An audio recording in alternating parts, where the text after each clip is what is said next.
Oh.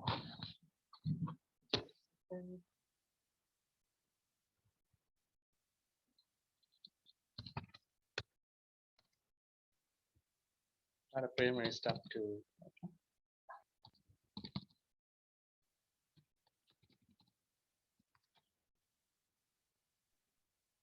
Okay. So how are you, Dilaka? How are you? I think you couldn't come to the last week. Right? Yeah, we're good. Yeah.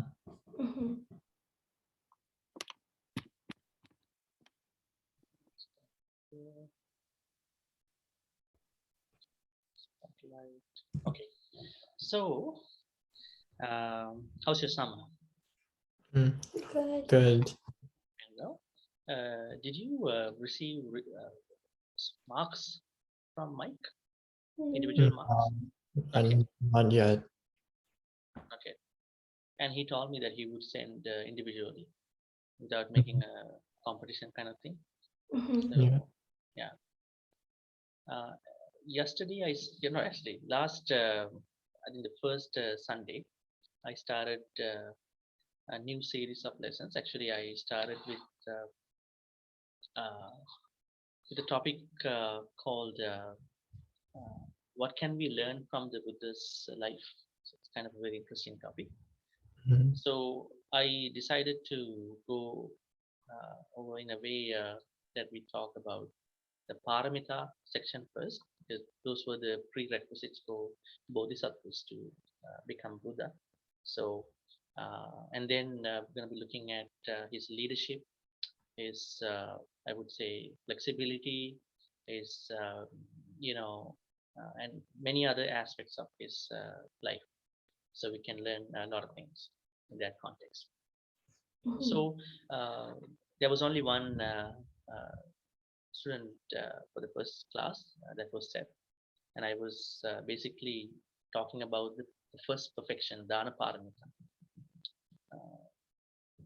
How many paramitas are there? These are the prerequisites for even an arahant, Pacheka Buddha, or a full Buddha to fulfill before becoming the sort of person. So how many paramitas are there in general? I think 4. Yeah. How many paramitas are there? Perfections? Are you familiar with the word called paramita? I've heard of it before. Oh, really? Paramita means if you want to become an arahant, even all of us, we have to fulfill paramitas. I think there's 10 then. Okay. There are 10 names actually, 10 names of paramita. But when it is, taken up by different individuals, like somebody who wants to become an arahant, somebody who wants to become a Pacheka Buddha, somebody who wants to become a full Buddha, they fulfill those paramitas in different numbers. So the least number is 10. That is only to become an arahant. So if you want to become an arahant, that is what your parents and everybody in this context, in the temple context, Buddhist context, wish to be. But if you want to become a Pacheka Buddha, you have to add another layer of the paramita. So it has to be 20. 10 multiplied by 2, 20.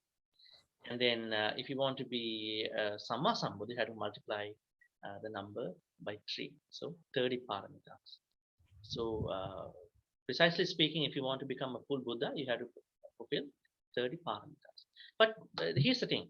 The most important part of the paramita concept is to know the names first, get familiar with the names, and then we'll get into the second layer and the third layer.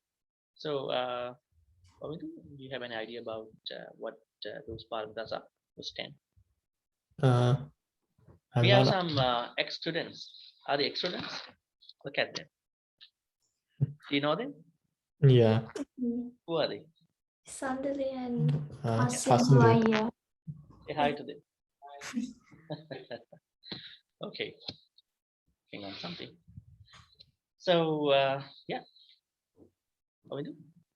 I think loving kindness is one of them. Can you go by an order? That's how they fulfill. Like they don't actually fulfill here and there. I think it's like Dāna, Sila, Prajna, Dāna, Sila. Karuna, Mudita. The Karuna is a part of any Oh. of these. Dāna, Sila, Prajna. Panya is somewhere. Oh, really? Any thoughts? Karuna or Karuna is not a part of Paramita. okay. Yeah. That is interesting, huh? So I would, Deelaka, you have any thoughts about the numbers? I would say the names. No, not really. Okay. Dāna, Sila, Nekkam, Panya, Hiriya, Kanti, Satcha, Aditya, Metta, Upekka. So out of the four, what do you call Brahma Viharas, Metta, Karuna, Mudita, Upekka, only Metta and Upekka are included. So Karuna and Mudita, they were left out for some reason. So Metta has to be practiced, and then Upekka has to be practiced. Upekka is the highest virtue in Buddhist teachings. Huh? You may have Metta, you may have Karuna, you may have Mudita, but Upekka is the highest. What is Upekka in general sense? Be in the middle of likes and dislikes. Huh? Is it possible? Is it easy for us to be in the middle of likes and dislikes, or we rather linger on likes or maybe dislikes? No. Yeah, that's the highest. That's one of the highest. That's the highest states. Highest state in the Buddhist teachings. Okay, so Dāna. Dāna means generosity. Okay, Sila. What is Sila? Virtue. Sila means, okay, so virtue, we could say, all these are virtues, right? I would say ethics, right? It has precepts too, right? So ethics in general. Some people call Sila means just taking precepts, but it has a broader meaning. Morality? Nekkam. What is Nekkam? Nekkama means renunciation. Kind of a secular word is letting go, let go the past, let go things that you were really hurt, frustrated about. Otherwise, you're trying to take revenge, trying to hurt back, right? Letting go. I think letting go is not the full word. Renunciation. Try to renounce mentally, not physically all the time. Right? In Buddhism, Buddha asks us to renounce mentally. Physically, you may have gadgets, you may have friends, you may have loved ones, but you can't renounce people physically in the first place. You don't need to, you don't have to. But you are not trying to. You are trying to renounce. Renunciation means it's a mental thing, but in the Buddha's case, he did the great renunciation called Maha Abhiniskrama, right, in Sinhala. So he left the house. That's a different kind of renunciation. Nekkam. Panya, wisdom. Then we can get into more details when we discuss one by one. Today we're going to do only Dāna. Okay? And then Virya. Bravery. Bravery, yeah. Bravery is one of the words.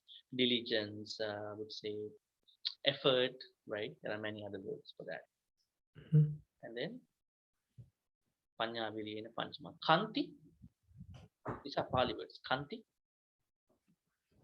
Kanti means patience, right? Patience. So patience is one of the very good qualities that we need to, even a Bodhisattva, even someone who wants to become an Arahant must practice patience. Satcha, truthfulness, speaking truth, right? So we are supposed to speak the truth, but there may be some exception, right? When you say the truth, if there is a commotion, fighting, arguments coming up, then you gotta sort of put it off until the right time is going to be up, right? You don't want to make a problem. It's the truth, but when you're gonna make that happen, people will be into arguments, and you trying to find out the proper time to speak the truth. And then Kanti Satcha, Aditthana. Aditthana, this is a very singular, there is an equivalent singular word too. Aditthana, determination, right? So determination is a very good thing. Otherwise, if you don't have determination, you won't have bravery as well, right? Because you have a plan to, you know, make it, and then you are determined. But this is kind of a spiritual determination, not just a determination to study and kind of stuff. Higher than that. Period. Panya Vidyena Panchama, Kanti Satcha Aditthana. Then Metta and Upekka. Metta means loving Like, kind. Did you practice loving kindness meditation today? yeah. Anytime? Yeah. Okay. Metta. Then Upekka, Equanimity. equanimity. Staying balance. That's one of the very good thing, but it's the highest quality. Okay, so let's now nail down to how the full Buddha performs or fulfills these perfections. So he fulfills each paramita, each section in 3 ways. Now let's take the first one, and today we are only talking about that first paramita, Dāna paramita. Is Dāna a very popular word to all of you? Yeah. What is Dāna? Giving. Yeah, Being giving. generous. What do you give? Like there's Dāna for the pansala, like we cook food and we donate it, I guess. Donations, huh? Mhm. So is Dāna only the food or donation?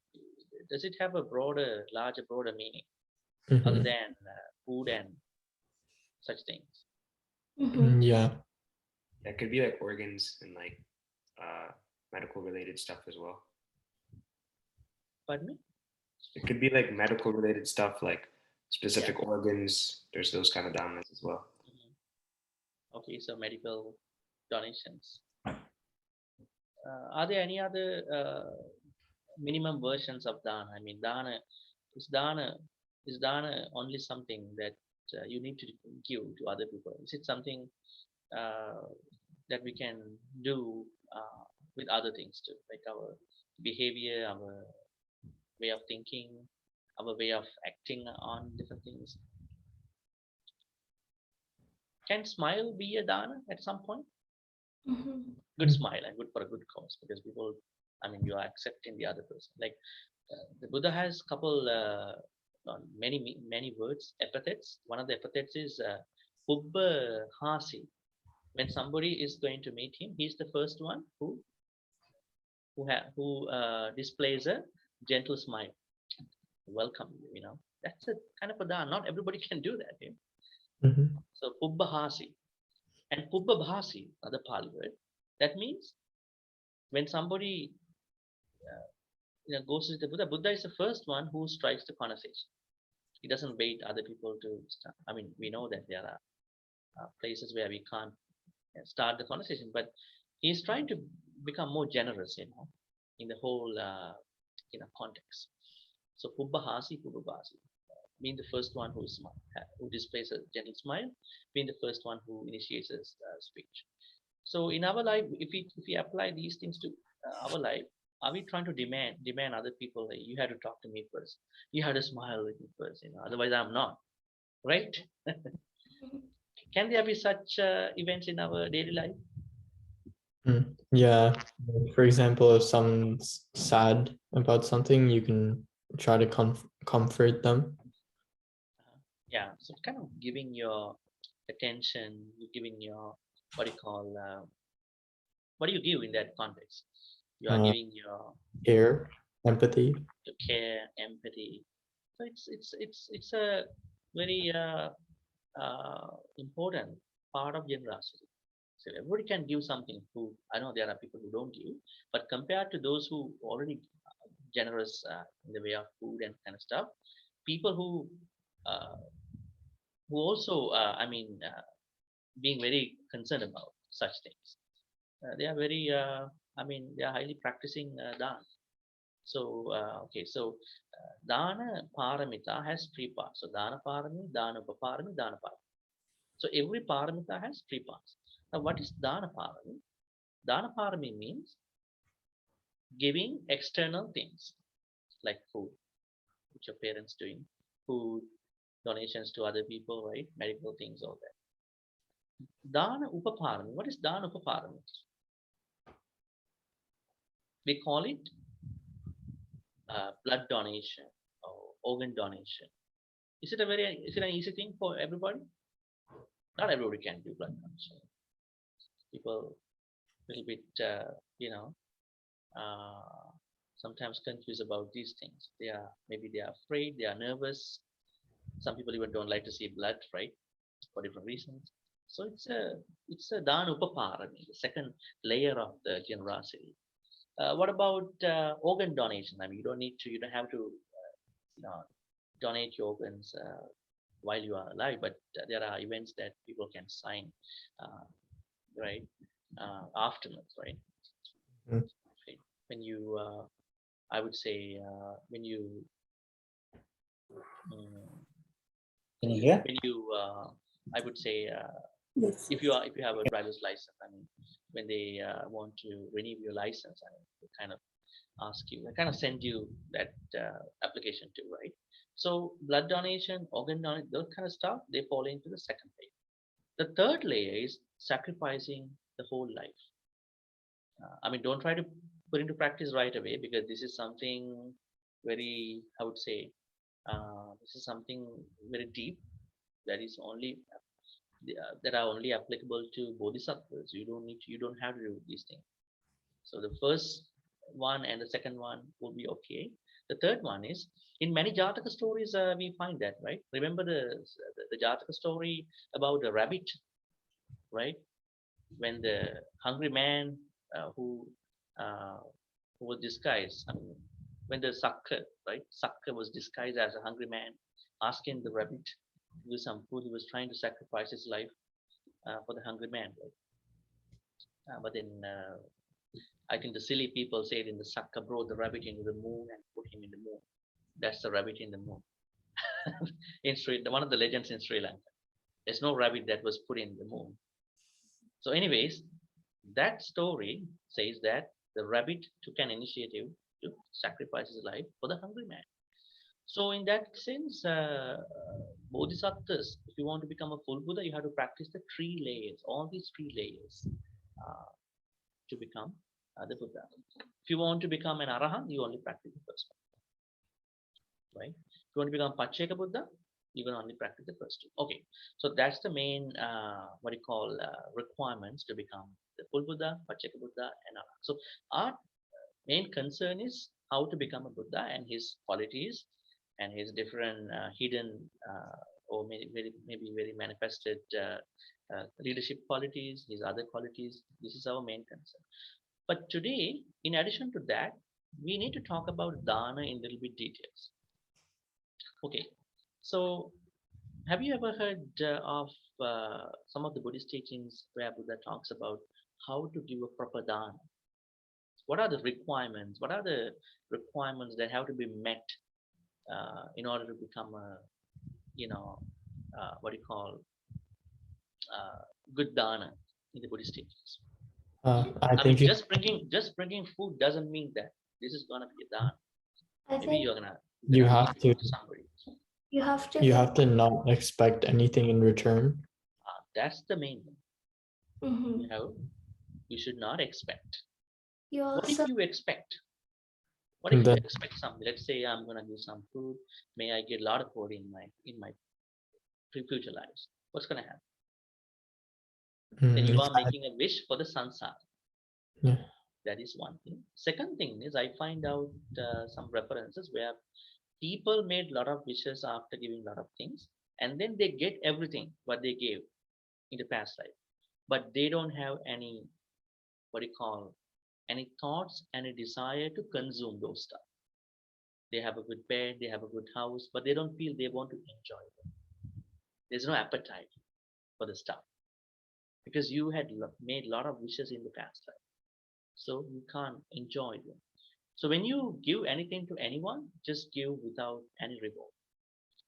No strings attached to the thing that you give. That's the perfect done. But unfortunately, uh, when it comes to the traditional context, people, when poor people give something to someone, when I would say traditionally, I would say driven people give something to someone, they don't know this thing.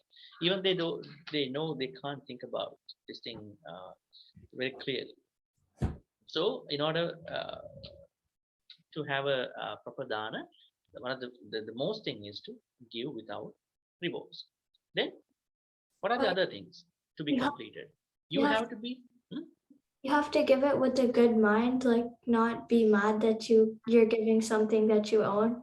Like for example, if you were donating a toy to somebody, then you can't be like, oh, I have to give away my toy and give it with a bad mind. You have to like be happy that somebody else is going to enjoy it. yeah. So the other thing is the mind. This is one of the, I mean, expecting things in, not expecting anything in return is also part of the mind. At the same time, you should purify your mind. You should purify your mind from loba, dosa, and moha, greed, hatred, and delusion. I normally recommend people, I mean, you can give things that you already use, but try to give something new, because you are too much, uh, into the money you make. Sometimes you can give something new so that you are struggling with your own greed, right? That is where you're going to purify your mind.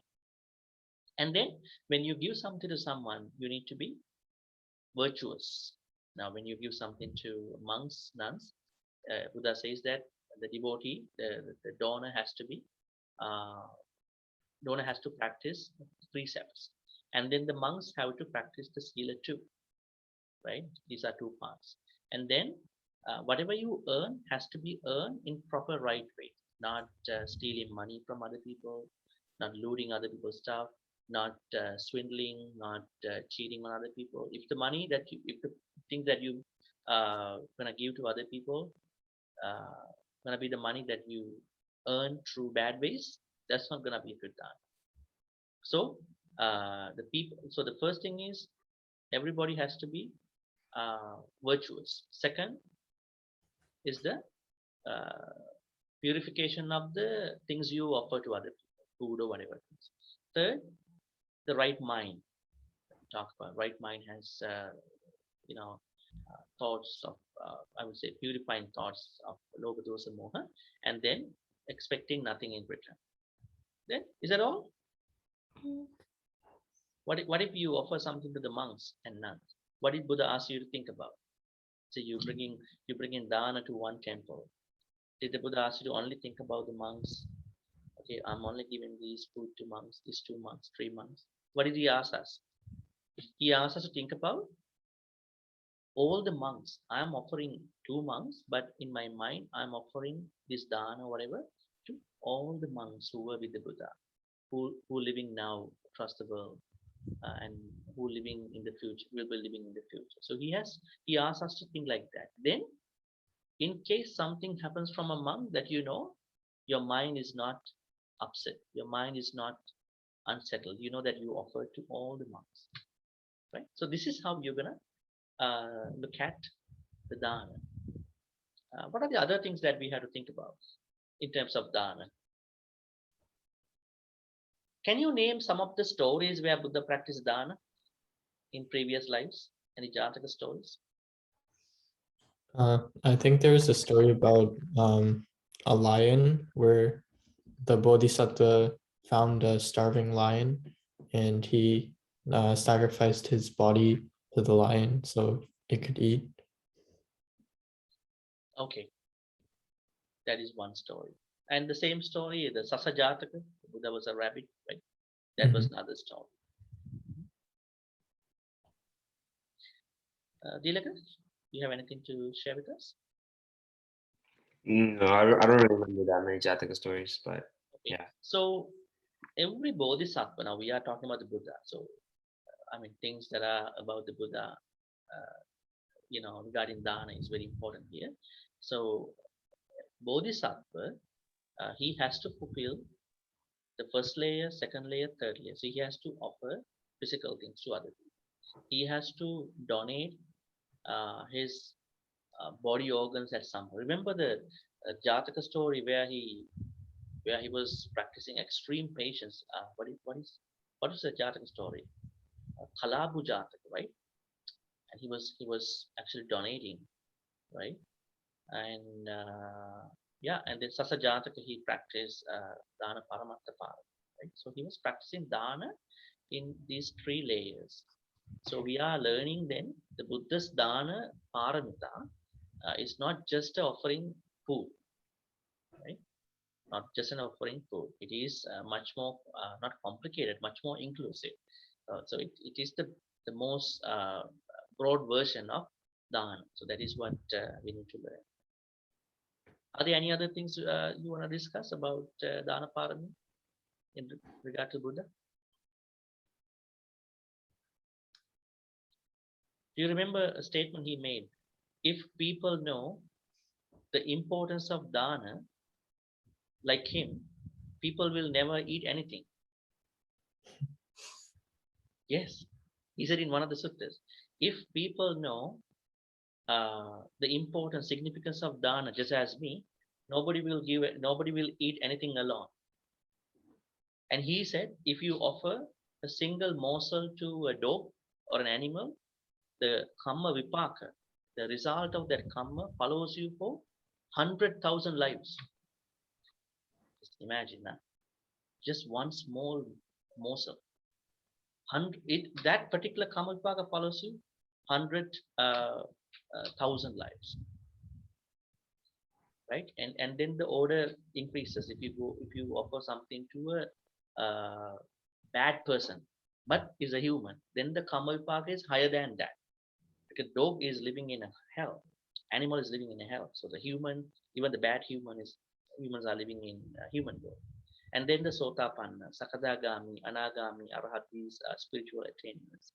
And then the Buddha says, the highest level is if you practice loving kindness really in full awareness, just for a second, I would say for a split second, the kusala kamma you make is far more than any other thing, because loving kindness is such important. So this is how it works. But as Buddhists, we are not looking at what we can get when we are offering, when we are giving anything to someone. We simply practice letting go thing. So we are not expecting anything. We are just making other people happy that these are things that they really wanted. At the same time, you are practicing Dāna spiritually, and then you are practicing Dāna towards people who are not spiritual too. Right? So you have to practice on an ongoing basis. Okay, so now we have Lata Auntie here from. Where are you joining from, Lata Auntie? From California? Can you unmute?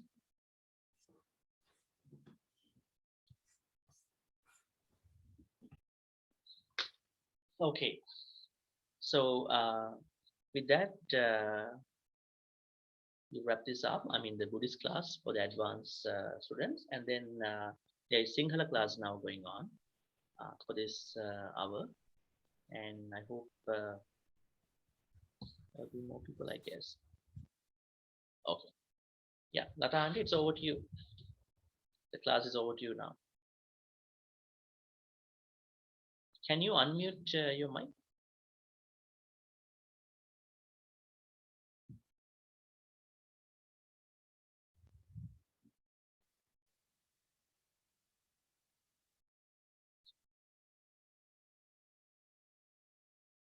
Yeah. There is a place called mute and unmute. You can see that place.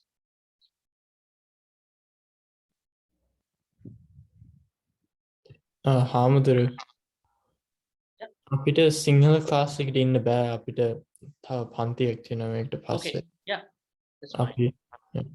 thank Like you. Adilaka will be there, right? Marat emma tiena hamdurne. Oh, okay, okay. That's okay. Bom Stuti on Okay, then see you then on 31st, right? We're meeting on 31st because we have Katina ceremony and all that. We'll see you on 31st of this month. Hima. Bodhisattva. Thank you, Lata. Thank you. Thank you. Bye-bye. Okay, bye.